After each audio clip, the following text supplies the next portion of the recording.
Welcome to all of you tuning in. I'm Elina Noor, Director, Political-Security Affairs and Deputy Director of the Washington, D.C. office of the Asia Society Policy Institute. Today, we're looking to unpack the U.S. ASEAN Special Summit that took place last week, with leaders from Southeast Asia meeting with President Joe Biden and his cabinet for the very first time in Washington, D.C. At the end of the summit, a suite of initiatives on sustainability, education, and people-to-people ties, maritime cooperation, and public health was announced, along with a commitment to upgrade bilateral ties between the United States and ASEAN to a comprehensive strategic partnership later in the year. And yet, there have been criticisms that the special summit should have, would have, could have, that the meeting should have been, could have been, would have been more substantive. With me to assess the outcomes, impact, and implications of the U.S. ASEAN Special Summit are Dr. Jung Pak in Washington, D.C., Dr. Shafiah Muhibat in Jakarta, and Dr. Chheang Vannarith in Singapore by way of Cambodia. Let me just do some introductions and we'll get right into the swing of the conversation. Jung Pak is Deputy Assistant Secretary for Multilateral Affairs and for Global China Issues at the U.S. State Department. Previously, Jung was a Senior Fellow at the Brookings Institution, focusing on Korean Peninsula issues, East Asia regional dynamics, and transnational threats. She served in senior positions at the Central Intelligence Agency and the National Intelligence Council, and was an academic teaching U.S. history prior to her career in national security. She is the author of Becoming Kim Jong-un, which has been translated into multiple languages. Shafiah Muhibat is Deputy Executive Director for Research at the Center for Strategic and International Studies, Indonesia, having previously headed the Center's Department of International Relations. Shafiah works on Indo-Pacific security, ASEAN, Indonesia's foreign policy, and maritime security, among many other issues, and has received various scholarships and grants in pursuit of those research topics. She was a chief editor for 3 years of the Indonesian Quarterly, an academic journal published by CSIS. Chheang Vannarith is president of the Asian Vision Institute and serves as a public policy analyst and government relations strategist with a focus on Southeast Asia. He was a World Economic Forum Young Global Leader in 2013 and has had stints in the UK, the United States, Japan, China, and Singapore. In his home country of Cambodia, Vannarith served as technical advisor to the Cambodian National Assembly and as assistant to Cambodia's defense minister. Now, thank you to all three of you for being on screen. I know you're all very busy, so let's get to it. Joe, maybe I can start with you. You played a key role in making the summit happen, despite some initial fits and starts. What was special about this special summit, and did it achieve what the United States set out for it to achieve? Elina, thanks for inviting me to join you, and it's great to see my colleagues on the screen and to see you, and thanks to the audience for joining. So, it seemed the summit, the 2-day summit was last week, but it already seems like it was a while ago. It was really, truly something special for us. We wanted to make sure that all of the leaders can make it, which is why, the March date that was originally proposed didn't work. But we were so pleased that all of the leaders came and were able to join us for this very special 2 days of the special summit. This was a celebration of the last 45 years of the U.S. ASEAN Dialogue Partnership, but it was also a way to celebrate the present, but also look to the future. This was the first summit with ASEAN states that we've had in Washington. The last one was in Sunnylands in 2016. So this was, we saw this as a pretty big deal for the ASEAN leaders to come to the White House and to be celebrated in Washington. It was also not just about the leader to leader. Of course, the vice president and the president had some substantial time with the ASEAN leaders, but it was also special in the way that so many of our cabinet secretaries joined in these events that we had been planning for several months. Transportation Secretary, the Energy Secretary, the Special Envoy John Kerry on climate was there, as well as there was a Hill event with Leader Nancy Pelosi. And so this was an all-of-government embrace of the ASEAN leaders, but I think it was also to signify the depth and the breadth of the relationships that we have across the board, not just at the leader-to-leader level.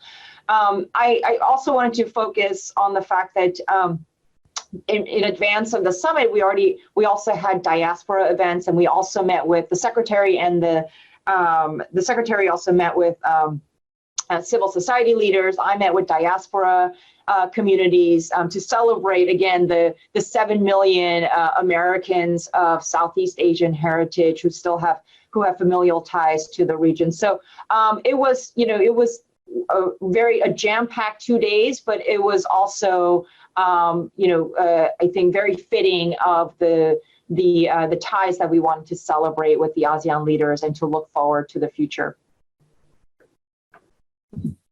Great. So Indonesia, of course, is U.S. ASEAN country coordinator. And so maybe I'll turn to Fifi Shafiah. Shafiah, can you share what Jakarta's expectations were going into the special summit? And were those expectations fulfilled from Jakarta's standpoint, but also from an ASEAN perspective?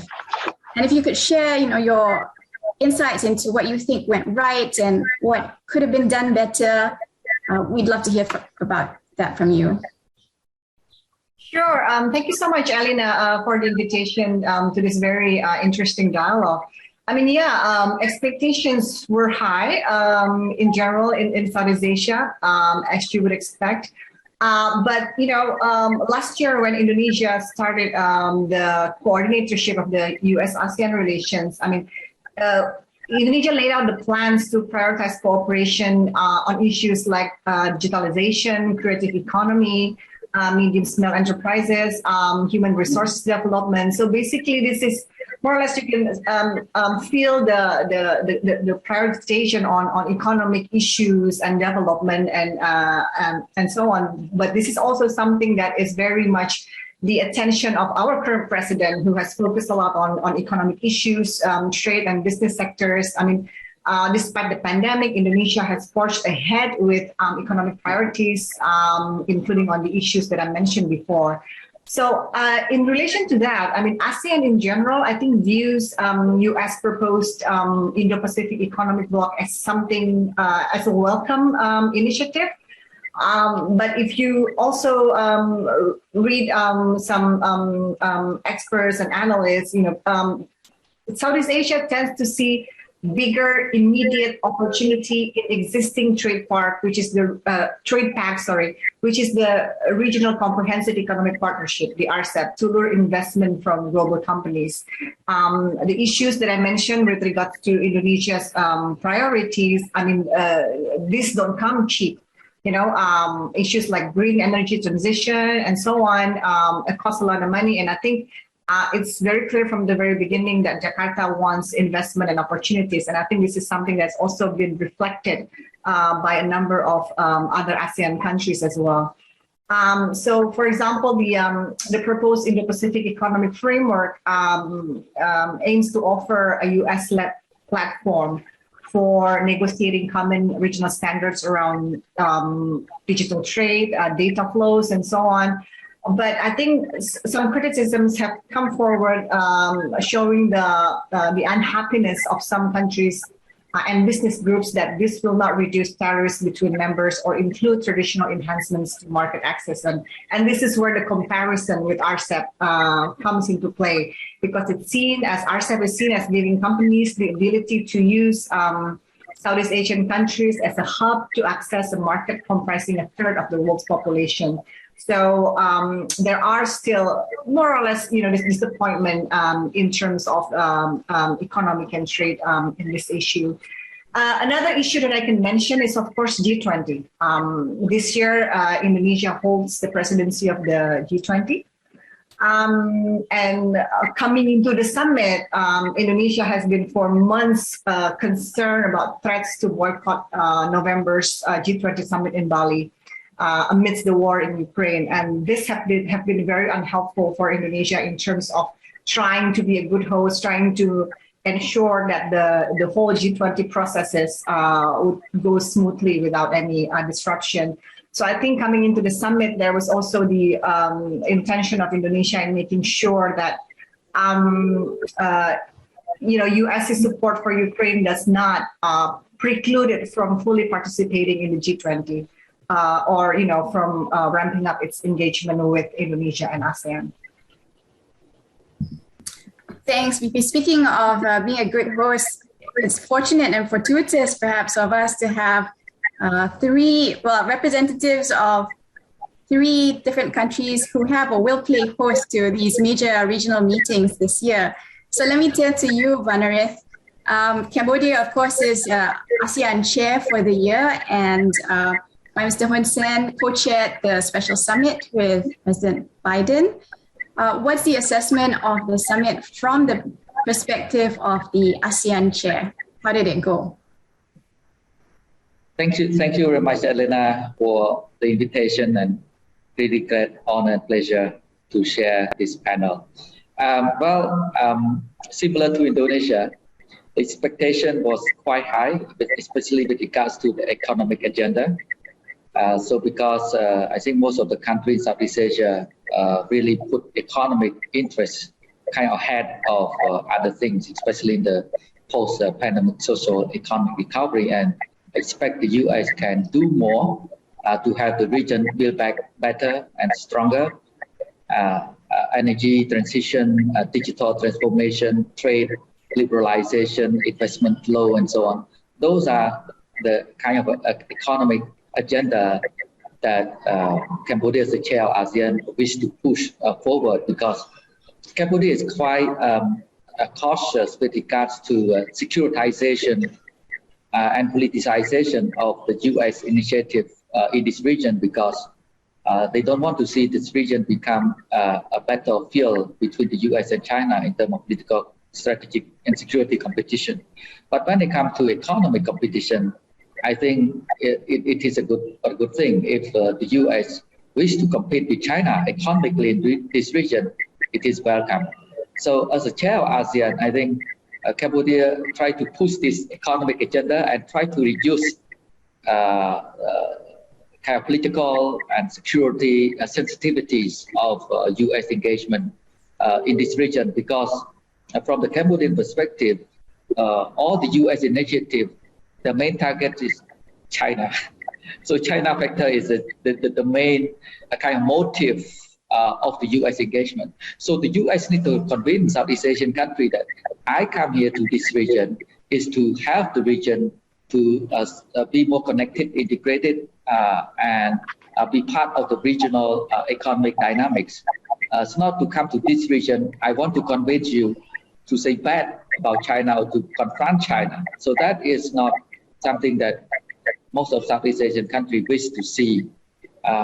Another dimension with regard to the economic framework, Indo-Pacific economic framework, I think the one criticism is the lack of market access, because Southeast Asian countries wish to see more market access to the United States. So that is something that the U.S. need to show kind of compromise or concession to ASEAN countries with regards to market access. Of course, politically, it's very difficult for the U.S. because domestic politics. But look at the body language, diplomatic gestures, and the presence of key stakeholders in the U.S. That was a success. But look at the substance, I think still a long way to go, especially relating to economic agenda. Thank you. Thanks, Vannarith. Jung, if I can turn back to you, I mean, feel free to respond to any of those points that were raised. I did notice, though, that what was conspicuous about the joint vision statement was the absence of the mention of China. And I think it shows that the U.S. is listening to the region, but still we hear concerns that much of U.S. policy is perhaps directed to the region because of China. I'd love to get your thoughts on that, but also maybe if I can fit in another angle to this criticism piece of how the summit could have been improved.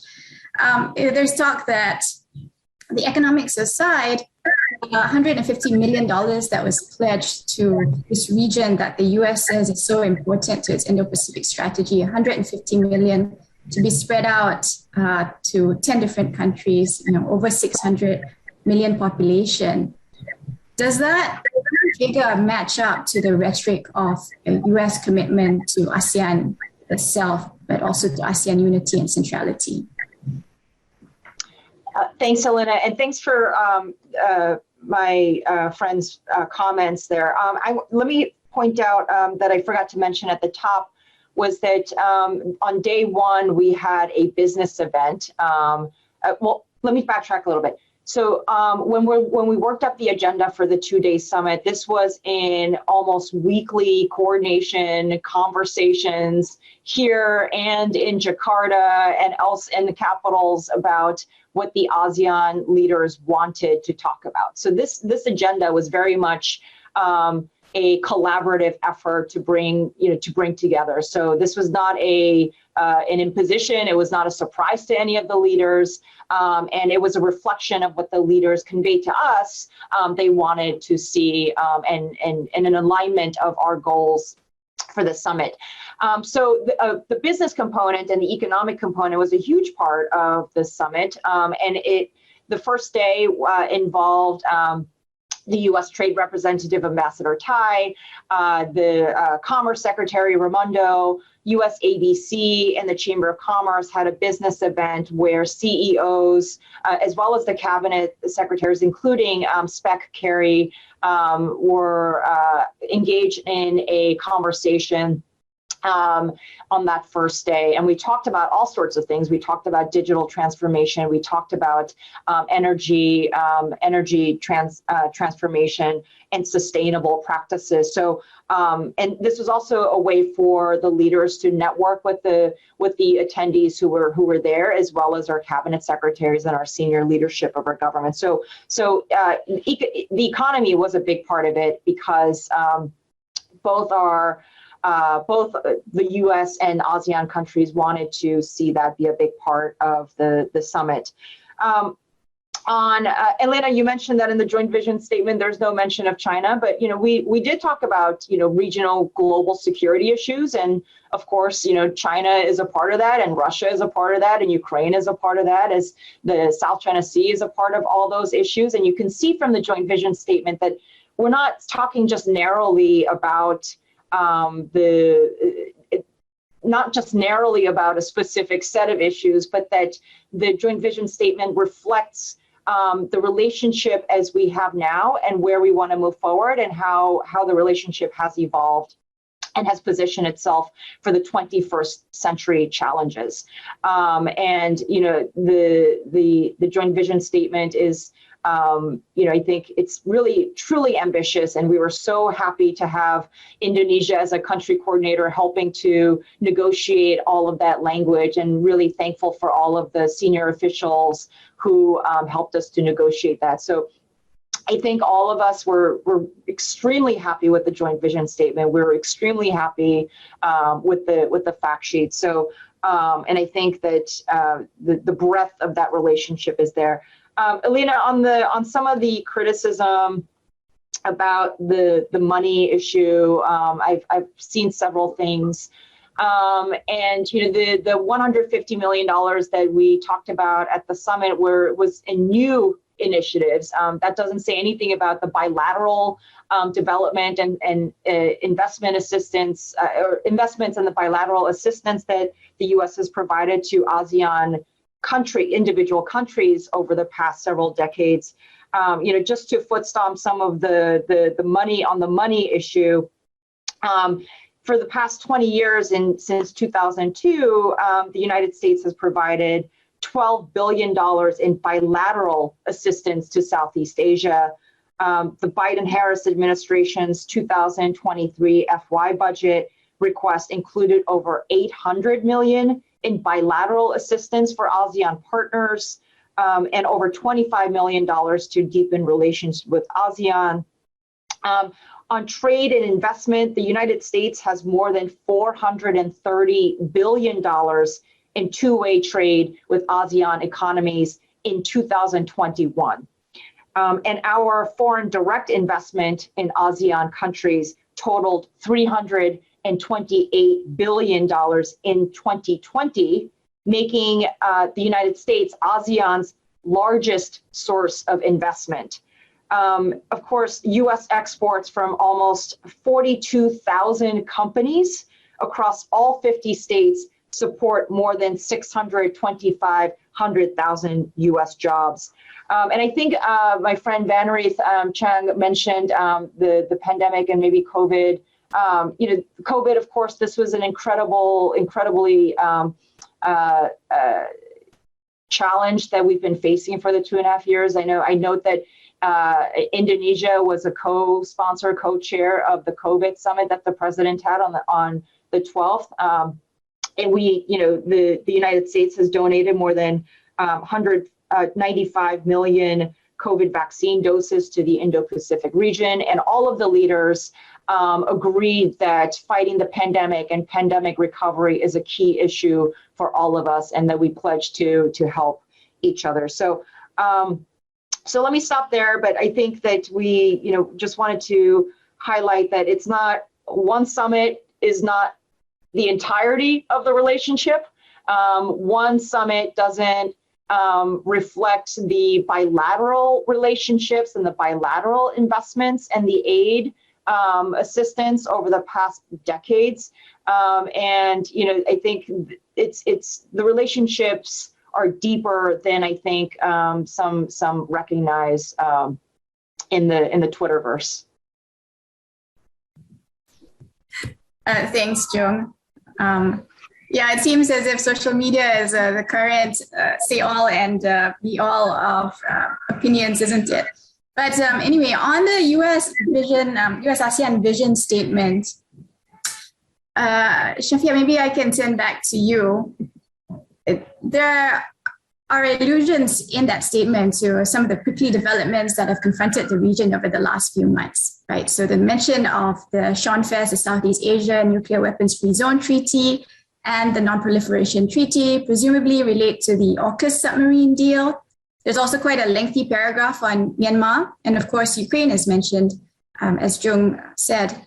Now, given the diverse perspectives and approaches of ASEAN member states on all these issues, how can the US and ASEAN partner most effectively and practically without diluting, this vaunted notion of ASEAN unity and centrality? That's a difficult question, Elina.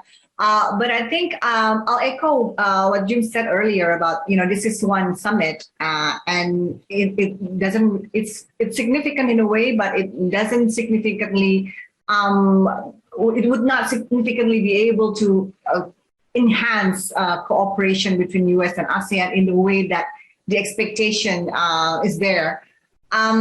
And I think, throughout all the, related to your question as well, this criticism and quote unquote disappointment is not directly directed solely to the US, I think, but also to ASEAN, in particular in the way that many view as the inability to benefit optimally from such a strategic meeting. And I think the issues of ASEAN unity, centrality, and in this regard, the diverging interests of ASEAN countries significantly play a role into actually ASEAN knowing what to do, knowing what to expect from the US, and knowing how to get there, actually. So, and yes, you're absolutely right. US and ASEAN, it's very apparent that there are divergent interests. And yes, we also share overlapping interests. This is something that should be expected. I mean, it's normal that states with different backgrounds and development would have different interests. So this should not be a factor that prevents future cooperation. And the joint vision statement, it has 28 points of cooperation. So in a way, it is very ambitious, which seems to be a blend of US and American values. But again, there are skepticism over, in general, the sustainability of US's efforts to refocus on the region. So the skepticism is mostly looking at such an ambitious document it raises the question whether the U.S. is really willing to go all the way to actually focus on the region. And I think, experts are divided about this new era of relations. But again, of course, the expectation is there. A lot of issues are covered in the statement. Several commitments that you mentioned. But again, your question is difficult because ASEAN itself has been unable to resolve some issues of diverging interests in a lot of other issues outside of the U.S. On issues like Myanmar, on issues a couple of years ago, responding to the pandemic and so on. So I think this is something that is also the very basic nature of ASEAN. So that's why I mentioned that, criticisms are not directed only at the US in this regard, but also to ASEAN and its shortcomings. Thanks, Fifi. Before I turn back to Vannarith, I'd like to encourage the audience watching to send in your questions, comments. The virtual floor is open whenever and wherever you'd like to give your questions. We have a few coming in, but in the meantime, Vannarith, so we're looking forward to the 10th U.S. ASEAN Summit in Cambodia later in the year, in November, I believe. And there's going to be the formal announcement of this upgrading of the relationship to a comprehensive strategic partnership. Can you sort of gaze into your crystal ball and tell us what we might expect from this upgrade of the relationship and what to expect? I think this is a welcome move and it serves interest for ASEAN as well as the United States. Upgrading the relationship to comprehensive strategic partnership. What we expect from this upgrading is the new substance, new elements in the partnership, together with the practical and concrete cooperation projects and activities. As I said, the U.S. need to be more open in terms of market access to the products from Southeast Asia. We started implementing OSAP early this year and hope to further expand regional integration through trade and investment. So this is something that, is it possible for ASEAN, the United States, to negotiate FTA? That can be something that would be a good development in the strategic partnership. If the U.S. and ASEAN can further, develop this kind of trade relations, trade liberalization facilitations. Second is when it comes to human security issues. Of course, the President of John Kerry at the summit really tells something that the U.S. also prioritize cooperation on climate change, energy transition. So this is very important area. Because Southeast Asian countries are the kind of most vulnerable region in the world when it comes to climate change. So I think the U.S. can take a quite significant leadership role in helping Southeast Asia on climate change, energy transition. Human resource development also very important. The YCD program should be expanded further. And sub-regional cooperation, the U.S. Mekong partnership also perhaps need to be more integrated with the strategic partnership, how to build synergy between sub-regional initiative with the U.S. ASEAN comprehensive strategic partnership. So it need to be multidimensional, it needs to be comprehensive, and it should avoid any kind of activity that check or contain China that would be very difficult for ASEAN, especially those who have close tie with China to move forward on that direction. On the South China Sea, I think we will wish kind of push forward the conclusion of the COT, and the U.S. and other dialogue partners also stress the importance of the rule of law, the UNCLOS 1982, for instance. So these are the issue that I think from maritime security to water security in the Mekong, to economic security, supply chain resilience, climate change, and so on, human resource development. Those are the areas that need to be intensified with practical and concrete projects, so that the comprehensive strategic partnership have that kind of meaning and substance. And relevance, right? Jung, it would be remiss of me to have you on this panel and not lean into your Korean Peninsula expertise. There is a paragraph in the joint vision statement about the Korean Peninsula. And of course, all ASEAN statements usually have a paragraph on the Korean Peninsula. But given what is going on in North Korea right now with the COVID outbreak, do you think there is some real practical opportunity here for the U.S. and ASEAN to alleviate the situation in North Korea, or is that a pipe dream? Thanks, Elina. Before I get into that, I wanted to thank Vannarith for those comments on MUSP. The Mekong-U.S. partnership is also a key priority for us, and really amplifying those efforts is a priority for me and my team here at the State Department. So, Vannarith, thanks for that. On the DPRK, yes, we've noted with deep concern about the regime's announcements about the COVID situation there.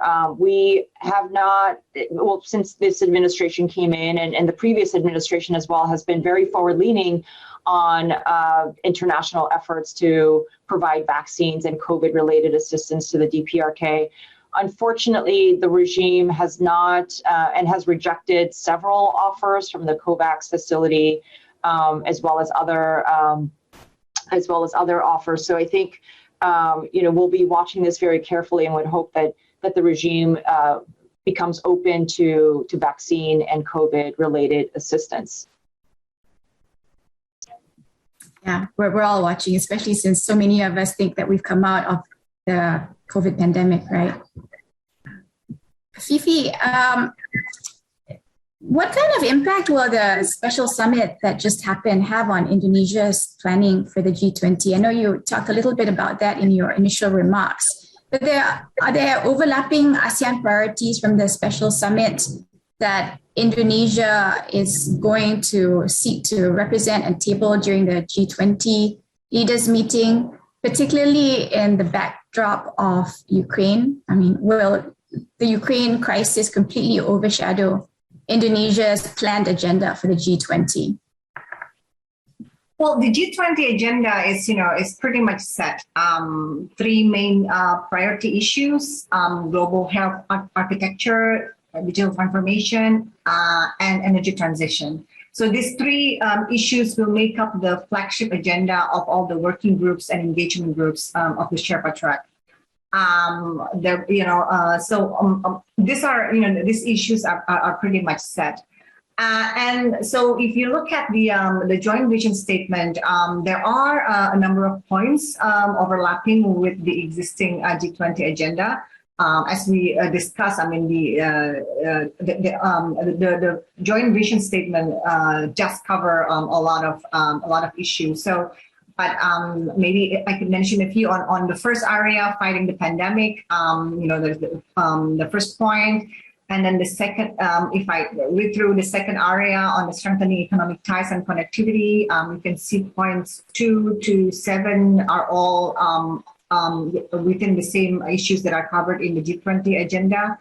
On the fourth area, enhancing people-to-people connectivity, of course, points 13 and 14. On the fifth area, leveraging technologies and promoting innovation, points 17 to 19. And the fifth area, addressing climate change, points 20 to 23. So these are some of the overlapping issues covered in both the joint vision statement and the existing G20 agenda. Some of these issues have already been discussed in in meetings that have already been done in various G20 processes, and some are to be discussed in the future. And, reading statements from the Indonesian government, it seems that they are strictly trying to adhere to the existing agenda, focusing on the economic theme of the G20 meetings this year, even though there are growing concerns with regards to the Ukraine crisis, which has so far threatened to derail talks at the international forum. There are already several occasions when this has actually disrupted some of the G20 meetings.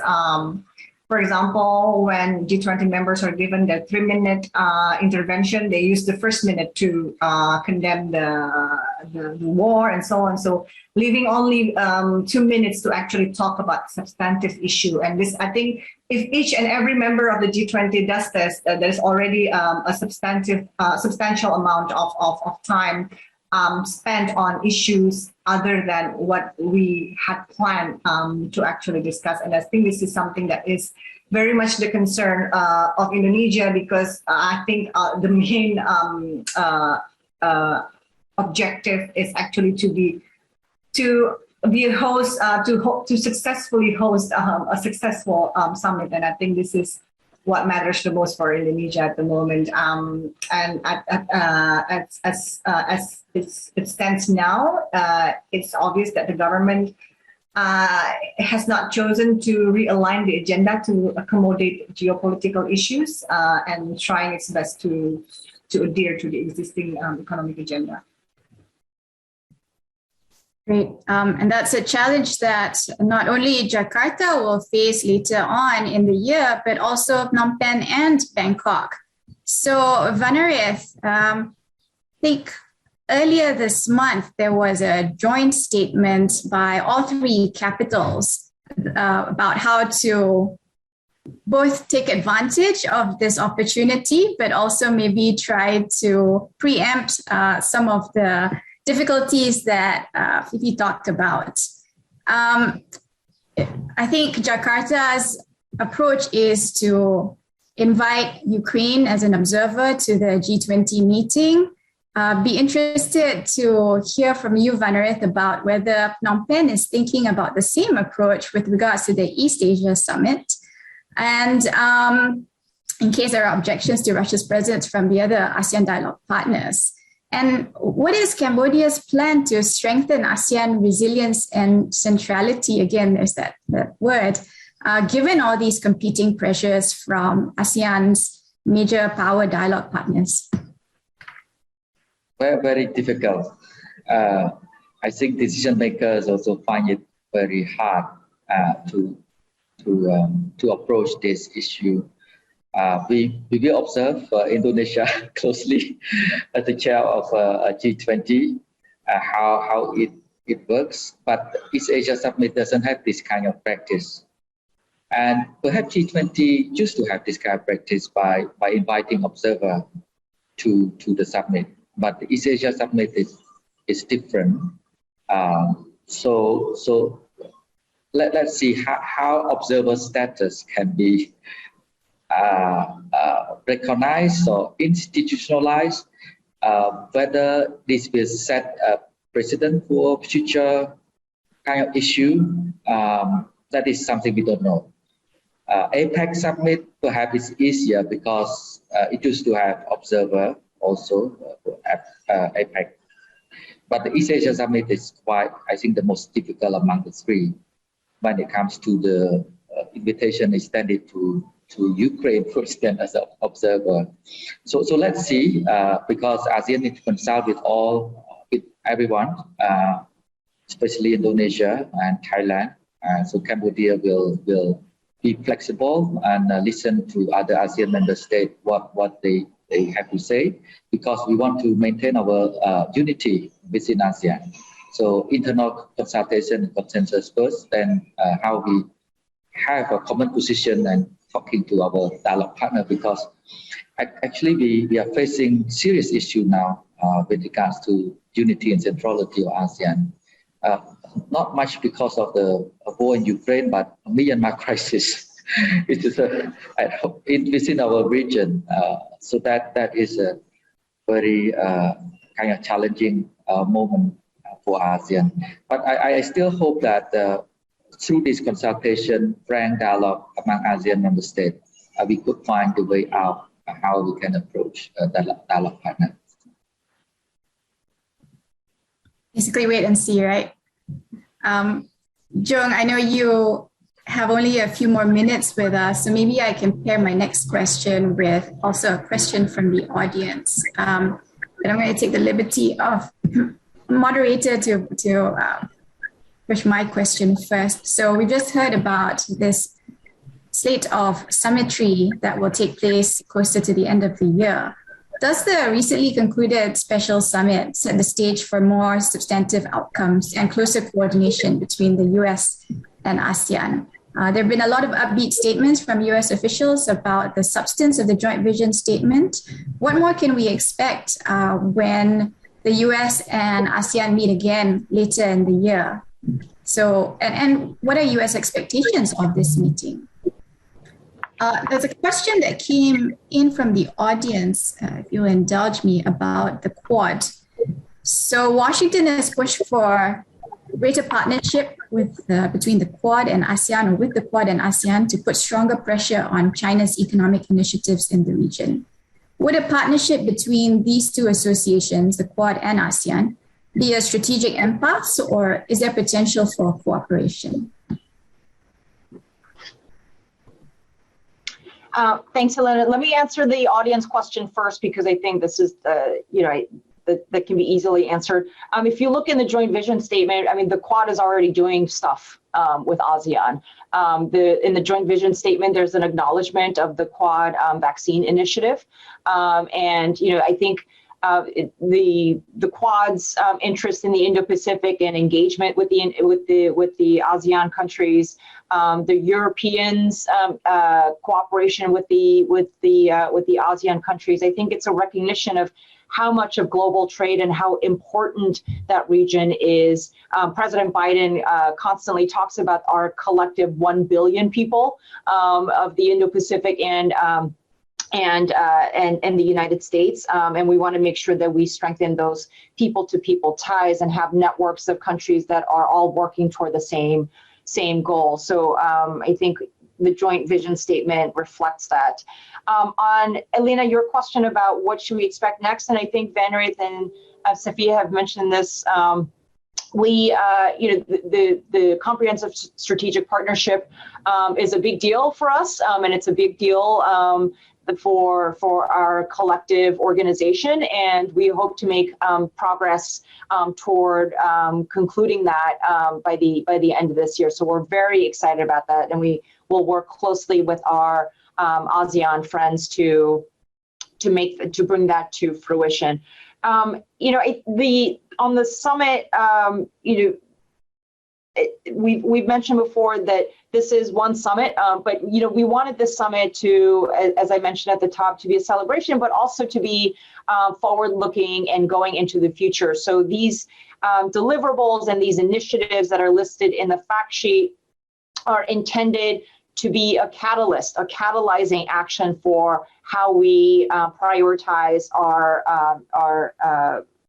actions moving on. So when we talk about in the fact sheet, the maritime cooperation, health and pandemic recovery, climate action, clean energy, sustainable infrastructure development, trade capacity building, we will all be working with our ASEAN partners on each of those issues, and we're looking forward to that. And of course, I think my colleagues have also mentioned the several educational and people-to-people. I think Waisili was mentioned. That's the crown jewel in the people-to-people relationship here, and so that will be expanded. So I think we're very excited about the educational and cultural programs.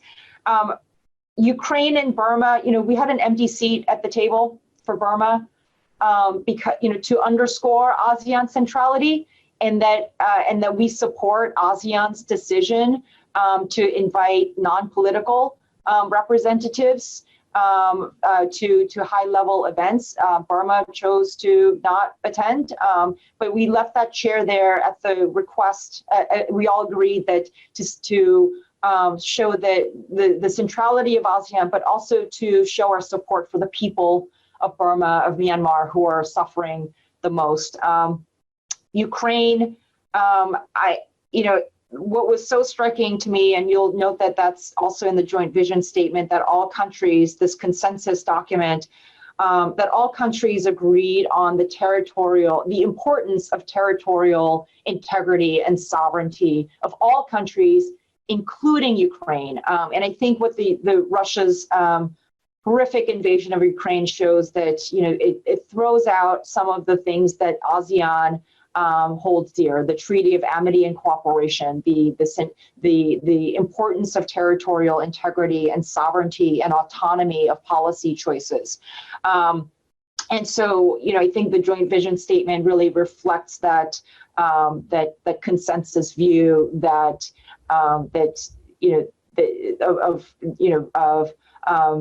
this horrible invasion of Ukraine, and to make sure that that we work toward peace.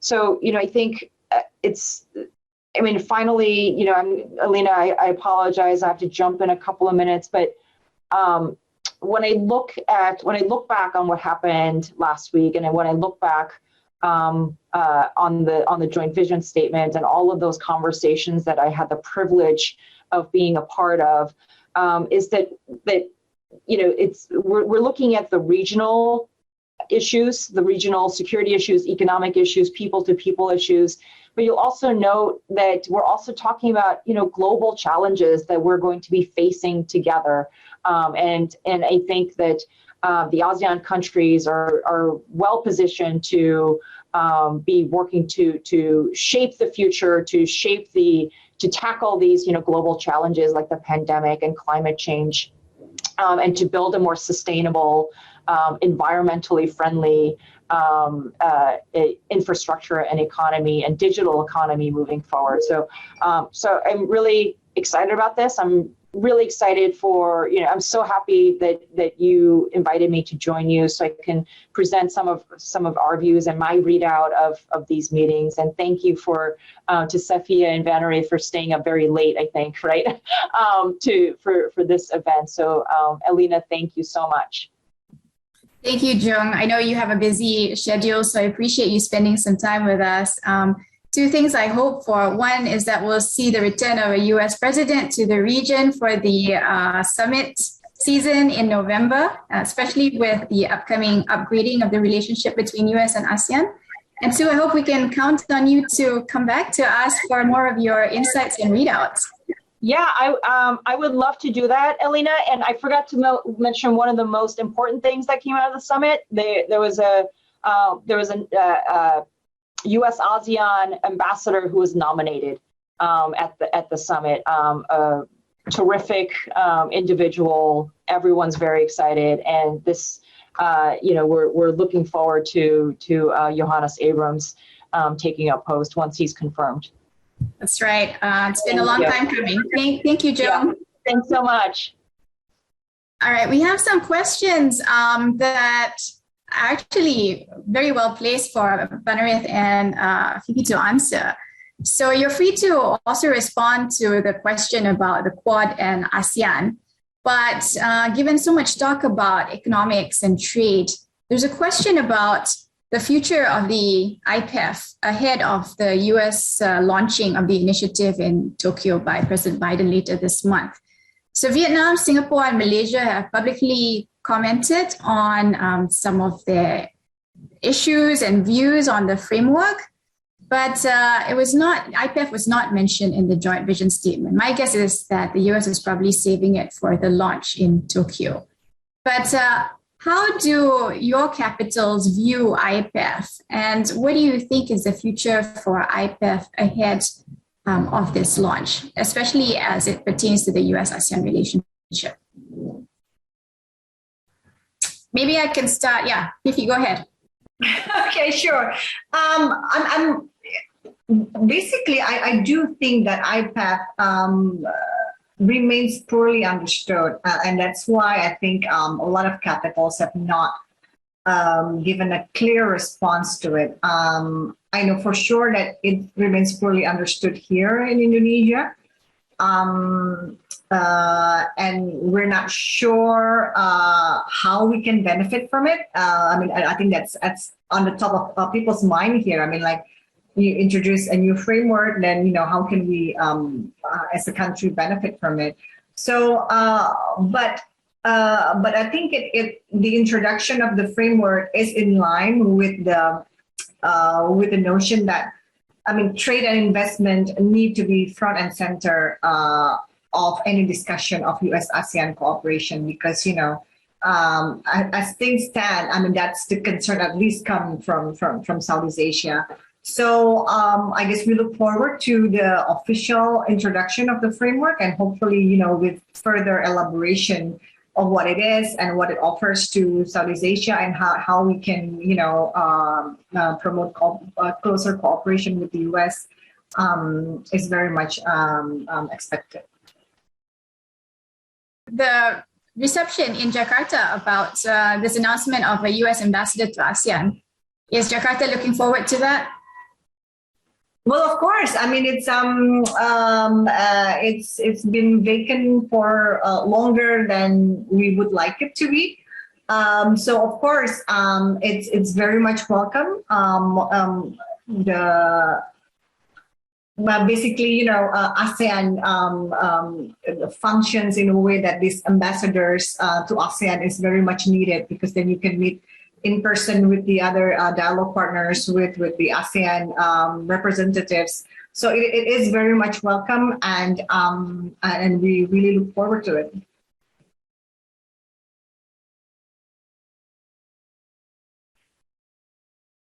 You're muted again, Elina. It's a sign that I need to be at meetings in person. But Vannarith, your thoughts on IPEF, and, you know, if you'd like to comment on the U.S. ambassador to ASEAN too, please feel free to do so. The U.S. ambassador to ASEAN, I think it's will be significant towards this kind of enhancement of partnership, because ASEAN needs physical presence. You know, it's even during the summit, we want to see the participation physically, so that is important. Maybe a political culture and mentality of ASEAN leader. If we have durian together, or play golf together, or sing karaoke together, that is a good, you know, moment to build personal relationship, because diplomacy is about personal relationship too. It's not only about policy, about statement, but it's about personal relationship. So the president or ambassador will have behind this kind of a personal relationship.